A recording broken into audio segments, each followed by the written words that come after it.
Pandian store சீரியலில் இனி என்ன நடக்க போகுது அப்படின்னு தான் பார்க்க போகிறோம். இங்கே தங்கமயில் ரொம்பவே சந்தோஷமாக இருக்காங்க. அப்போ அவங்க அம்மாவுக்கு ஃபோன் பண்ணி சொல்கிறாங்க, அம்மா உண்மையிலே ராஜு மீனாவும் ரொம்ப தங்கமான பிள்ளையாக இருக்காங்க அப்படிங்கிறாங்க.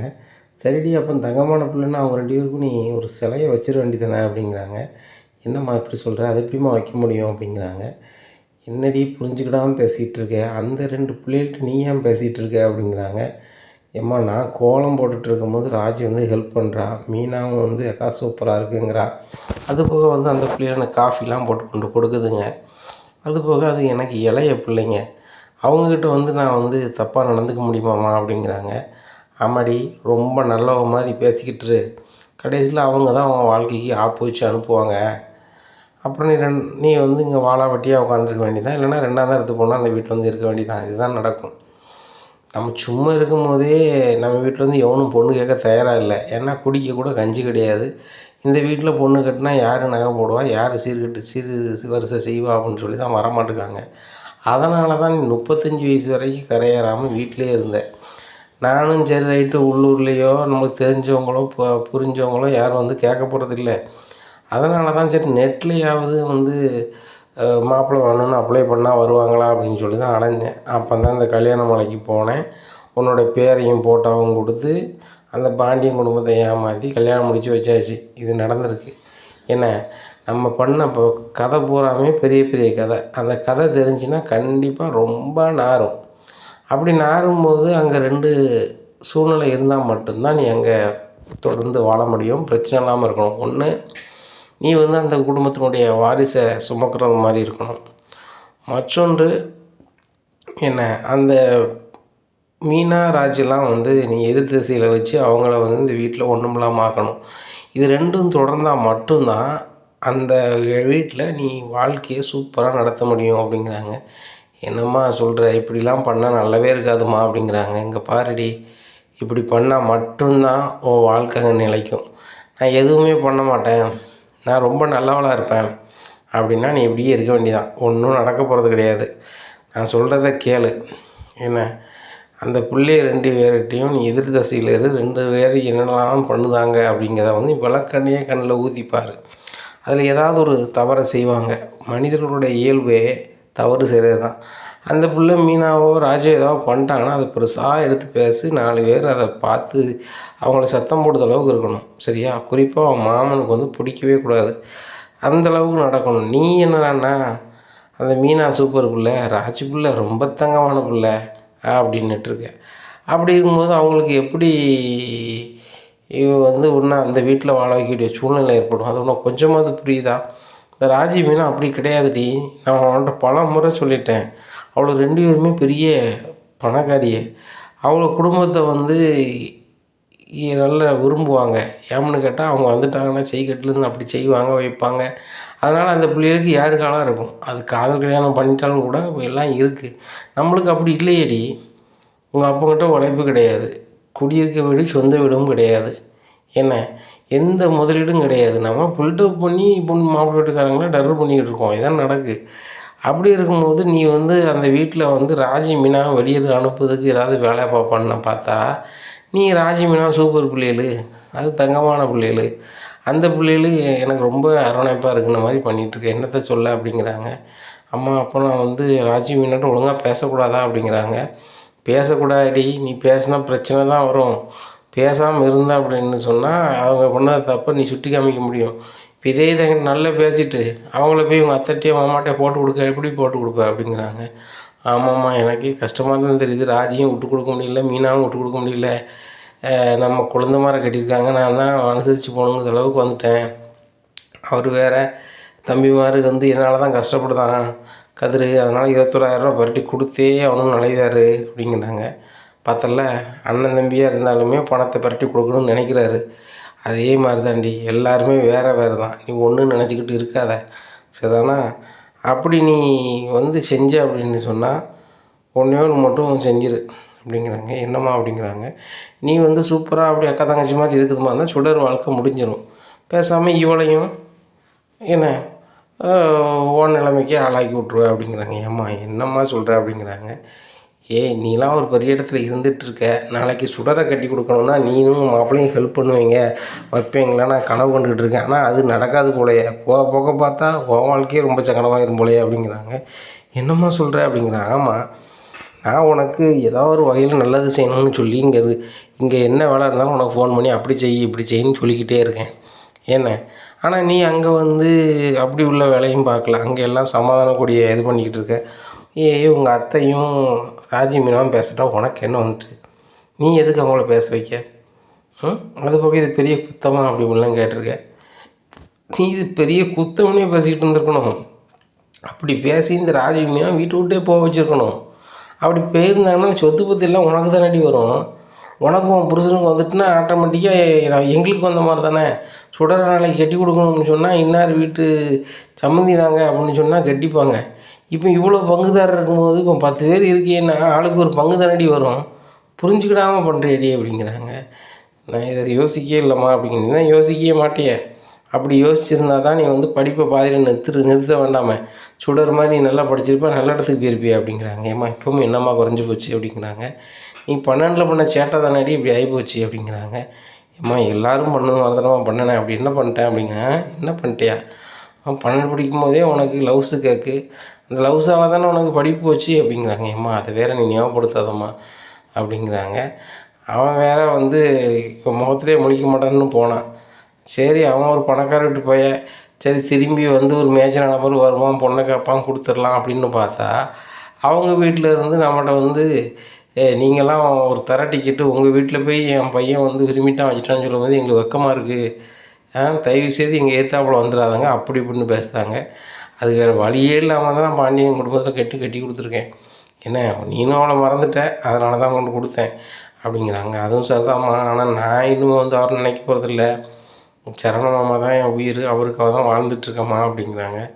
நினைக்கலாம், நானும் அப்படி தான் நினைக்கிறேன். பாண்டியன் குடும்ப சம்மந்தியாக தான் நினைக்கிறேன், தவிர்த்து வேறு ஒரு சம்மந்தியாக நினைக்கல. நீ அப்படியே வாழ்க்கையை நகர்த்தி கொண்டு போ அப்படிங்கிறாங்க. அப்போன்னு சொல்கிறாங்க, அம்மா நீ வேறு எம்ஏ இங்கிலீஷ் லிட்ரேச்சர்னு சொல்லிட்ட, இங்கே வேறு மாமா திடீர்னு இங்கிலீஷ் பேப்பரை வாங்கிட்டு வந்து நீனும் இதை படிச்சுக்கா மயிலு அப்படின்னு சொல்லிட்டு போகிறாருமா, இந்த பேப்பருக்கு படிக்க சொல்லிடுவாரோ அப்படிங்கிறாங்க. அதெல்லாம் சொல்ல மாட்டார். நீ கொஞ்சம் என்ன செய்யணும், டிஸ்டன்ஸை மெயின்டைன் பண்ணு. யாருமே இல்லாத போது உங்கள் மாமன்ட்ட பேசு, அத்தைட்ட பேசு, ரொம்ப க்ளோஸாக பேசு. அதுபோக இந்த குடும்பத்துக்கே நீ எல்லாமே செய்கிற மாதிரி காட்டிக்க. என்ன ஒரு பொருள் தான் தூக்குற, அது வெயிட்டே இல்லைனாலும் வெயிட்டான பொருளை தூக்கிட்டு போகிற மாதிரி காட்டி, இவ்வளோ கஷ்டப்படுறியம்மா அப்படிங்கும்போது இவ்வளோ பேர் கூட்டு குடும்பத்தில் எல்லோரும் நல்லா இருக்குன்னா கஷ்டப்பட்டாலும் தப்பு இல்லாமம்மான்னு சொல்லு. அதை உன்னை பெருமையாக நினைப்பாங்க. அவங்க அத்தைட்ட அப்படி ஒரு ஃபாலோ பண்ணு.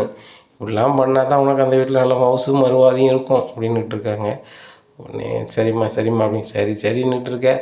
ஆனால் பிரயோஜனமாக ஏதாவது பண்ணுதேன்னா அது ஒன்றும் தெரியல அப்படின்னுட்டு இருக்காங்க. இப்படி இவங்க பேசி முடிச்சிட்ருக்காங்க. இந்த சூழ்நிலையில் மறுபுறத்தில் தங்கமயிலோட பள்ளிக்காதலன் ரொம்பவே ஃபீல் பண்ணிகிட்ருக்காங்க. அப்போ ஃபீல் பண்ணிகிட்டு இருக்கும்போது நினைக்கிறாரு, நம்ம வந்து கல்யாணம் முடிக்கலை, அவன் முடிச்சிட்டா, நம்ம வேண்டாம், நம்ம வீட்டில் ரொம்ப குறைச்சி பேசணுன்னு தான் வேறு கல்யாணம் முடிச்சு கொடுத்துட்டாங்க போல். தங்கமயிலுக்கு இவ்வளோ வயசாகிட்டு, ஆனால் நம்ம அவட்ட ஒரு முறை கூட நம்ம மன்னிப்பு கேட்கலையே. என்ன நம்ம போய் தங்கமயிலை போய் பார்ப்போம் அப்படின்னு சொல்லிட்டு நேராக தங்கமயில் வீட்டுக்கு போகிறாங்க. தங்கமயில் எந்த ஊரில் கல்யாணம் இருக்குது அப்படிங்கிறாங்க. ஆமாம் நீங்கள் யார் அப்படிங்கிறாங்க. என்ன தெரியல, நானும் தங்கமயில் தான் 12ஆப்பில் ஒன்றா படித்தோம், நானும் தங்கமயில் விரும்பும் போது அந்த பிரச்சனையில் தான் படிப்பு பாதியாக நின்றுச்சு அப்படிங்கிறப்போ, நீ தானே அது ஒரு இடத்த கல்வி பண்ணுங்க, அவளுக்கு கல்யாணம் ஆயிடுச்சு, இப்போ நான் ஒன்றும் அவளை வேணும்னு சொல்லிட்டு வரல, சரி அவளை நான் மனசை கஷ்டப்படுத்திட்ட மாதிரி மன்னிப்பு கேட்கலான்னு தான் வந்தேன் அப்படிங்கிறாங்க. அப்படியா, சரி போய்ட்டு வா அப்படிங்கிறாங்க. சரி அவளுக்கு எந்த ஊரில் கல்யாணம் ஆகிருக்கு அப்படிங்கிறாங்க. உடனே அவளுக்கு இந்த ஊரில் கல்யாணம் ஆகிருக்கு, அங்கே பாண்டியன் ஸ்டோர்னு சொல்லி ஒரு பெரிய ஸ்டோர் இருக்கும், ஒரு பையன் மூத்த பையன் கல்யாணம் ஆகிருக்கு, இந்த ஊரில் இருக்கா அப்படிங்க. அப்படியா, சரி ரைட் நான் போய்ட்டு வரேன் அப்படிங்கிறாங்க. சரி தம்பி இவ்வளோ காலம் கழித்து பார்க்க வந்திருக்கியே, நான் எங்கள் மனசு எதுவும் கஷ்டப்படாதுன்னு நினைக்கலையா அப்படிங்கிறாங்க. உடனே இல்லை என்னால் படிப்பு ரொம்ப போயிட்டு நாங்கள் வரவா வேண்டாம்னு யோசித்தேன், நீங்களும் பெருசாக எதுவும் எடுத்துக்கல அப்படிங்கிறாங்க. நான் வந்து தங்கமயில கட்டியிருக்க வேண்டியது, ஆனால் வந்து எங்கள் வீட்டு சூழ்நிலையில் பண்ண முடியல வைக்க முடியல அப்படிங்கிறாங்க. உடனே மனசுக்கு நினைக்காங்க, சரி அப்போ 2வது பொண்ணு எதுவும் கல்யாணம் முடிக்கலாம் கட்டி கொடுத்துருமா அப்படின்னு சொல்லிட்டு, அடுத்தாப்புல உங்களுக்கு கல்யாணம் முடிக்கலையா அப்படிங்கிறாங்க. கல்யாணம் முடிக்கணும் தான், ஆனால் சமீப காலமாக தங்கமயில் நினப்பாவே தான் வந்துட்டுருக்கு, வேறு ஒருத்தையை கல்யாணம் முடித்து இவன் நினப்போட வாழ எனக்கு விருப்பம் இல்லை, அதனால் எனக்கு கல்யாணமே வேண்டாம். ஆனால் தங்கமயில்கிட்ட சாரி கேட்கணும் தான் அங்கே வந்தேன். தங்கமயில் கல்யாணம் ஆகிருக்குன்னு தெரிஞ்சிருக்கு, அப்போ எப்படி இங்கே இருப்பா அப்படிங்கிறாங்க. இல்லை, நான் விசாரித்த வகையில் தங்கமயில் வந்து உங்கள் அம்மா வீட்டுக்கு வந்திருக்கான்னு சொன்ன மாதிரி சொன்னாங்க, அதனால தான் வந்தேன் அப்படிங்கிறாங்க. அவளாம் இங்கே வரல அப்படிங்கிறாங்க. சரி சரி, நான் போயிட்டு வரேன் அப்படின்னு சொல்லிட்டு கிளம்புறாங்க. நேராக ஒரு இடத்துல போய் ஒரு டீ கடையில் உட்காந்துருக்காரு. அப்போ தான் ரொம்ப யோசனையாக இருக்குது. நம்ம தங்கமயில்கிட்ட மன்னிப்பு கேட்கலான்னு சொல்லிட்டு அவங்க அம்மா வீட்டுக்கு வந்திருப்பான்னு சொல்லிட்டு நம்ம அம்மா வீட்டுக்கு வந்தோம். இல்லை, அவள் புருஷன் வீட்டில் இருக்காள். ஆனால் நம்ம வந்து சின்ன வயசில் பண்ண தப்பால் அவள் படிப்பு ரொம்ப போயிடுச்சு. நம்ம வந்து அவள்கிட்ட கண்டிப்பாக மன்னிப்பு கேட்கணும். படிப்பு ரொம்ப போனதுக்கு நம்ம தான் காரணம். இல்லை, அந்த பிள்ளை நல்லா படிச்சிருந்துச்சி அப்படின்னா அவ்வளோ பெரிய கஷ்டப்பட்ட குடும்பத்தில் பிறந்ததுக்கு அவர் கண்டிப்பாக ஒரு சர்க்கார் வேலைக்கு போயிருப்பாள். வேலைக்கு போனால் அதுக்கேற்றாப்புல ஒரு சர்க்கார் மாப்பிள்ளையை தேர்ந்தெடுத்திருப்பாள். இப்போ நம்மளால் படிப்பு நின்றதுனால அவள் எதிர்காலம் ஒரு படிக்காத பையனையோ இல்லை ஒரு கஷ்டப்பட்ட பையனையோ கட்ட வேண்டிய சூழ்நிலை ஏற்பட்டிருக்கலாம். அப்போ நம்ம அப்படி இருக்கக்கூடாது. நம்ம நேராக போய் அவள் புருஷன் வீட்டில் போய் மன்னிப்பு கேட்டே ஆகணும், வேறு வழி கிடையாது அப்படின்னு நினைக்காங்க. இந்த சூழ்நிலையில் நேராக குன்னக்குடிக்கு போகிறாங்க. குன்னக்குடிக்கு போய் பாண்டியன் ஸ்டோர் குடும்பம் வீடு எது அப்படின்னு கேட்குறாங்க. அப்போ சொல்கிறாங்க, ஊரில் அவங்க வீடு வந்து இந்த தெருவில் இருக்குது, ஏத்தாப்புல ஒரு பெரிய பங்களா இருக்கும், அதுக்கு ஏத்தாப்புல இருக்க வீடு அப்படிங்கிறாங்க. சரி ரைட்டு அப்படின்னு சொல்லிட்டு கிளம்பி போகிறாங்க.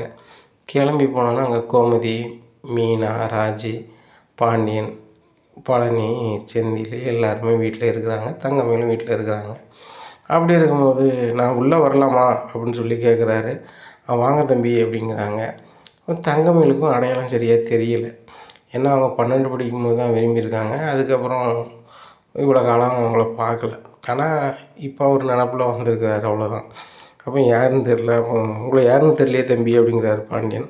உங்களுக்கு யாருக்குமே தெரிய வாய்ப்பில்லை, என்ன தங்கமயிலுக்கு மட்டும்தான் தெரியும் அப்படிங்கிறாங்க. உடனே கோமதி சொல்கிறாங்க, நீங்கள் அவங்க உறவினராக தம்பி, உட்காருங்க, காஃபி கொண்டு வாமா தங்கமயில் அப்படிங்க. கொண்டு வரேன் அப்படின்னு சொல்லிட்டு சொல்கிறாங்க. காஃபி போட்டு கொண்டு கொடுக்குறாங்க. தங்கமயில் எப்படி இருக்க அப்படிங்கிறாங்க. உங்களே எனக்கு யாருன்னே தெரியலையே அப்படிங்கிறாங்க தங்கமயில். இதை கேட்ட பாண்டியன், என்னப்பா தம்பி சொல்கிற, நீங்கள் என்னன்னா அந்த பொண்ணுக்கு தெரியும்னு சொல்கிறீங்க, இப்போ யாருன்னே தெரிலன்னு சொல்கிறாங்க அப்படிங்கிறாங்க. தங்கமயில், இன்னும் உனக்கு தெரியலையா அப்படிங்கிறாங்க. உத்துப்பாரு அப்படிங்கிறாங்க. எனக்கு உத்து பார்த்தாலும் உங்களுக்கு தெரில அப்படிங்கிறாங்க. மதிவேந்தன் தெரியுமா அப்படிங்கிறாங்க. எந்த மதிவேந்தன் அப்படிங்கிறாங்க. உடனே அவர் சொல்கிறாரு, மதிவேந்தன் 12A தெரியுதா அப்படிங்கிறாங்க. என்னது 12Aவா? என்ன தங்கமயில் மறந்துட்டியா? நம்ம 2 பேரும் ஸ்கூல் படிக்கும்போது என்ன படிக்கையில் அந்த காலகட்டத்தில் விரும்பினோம், என்ன அதனால் பள்ளிக்கூடத்தில் கொஞ்சம் மைனஸ் ஆகி உன் படிப்பை இடையிலே நிறுத்த வேண்டிய சூழ்நிலையில் நீ தள்ளப்பட்ட. அப்படி இருக்கும்போது தான் நான் வந்து தொடர்ந்து படித்தேன். நீங்கள் கஷ்டப்பட்ட ஃபேமிலி, அதுக்கு மேலே நீ படிக்கலை அப்படின்னு சொல்லி எங்கள் வீட்டில் அது ஒரு காரணமாக சொல்லி உன்னை கிட்டக்கூடாதுன்னு சொன்னாங்க. நானும் அப்படியே விட்டுட்டேன்.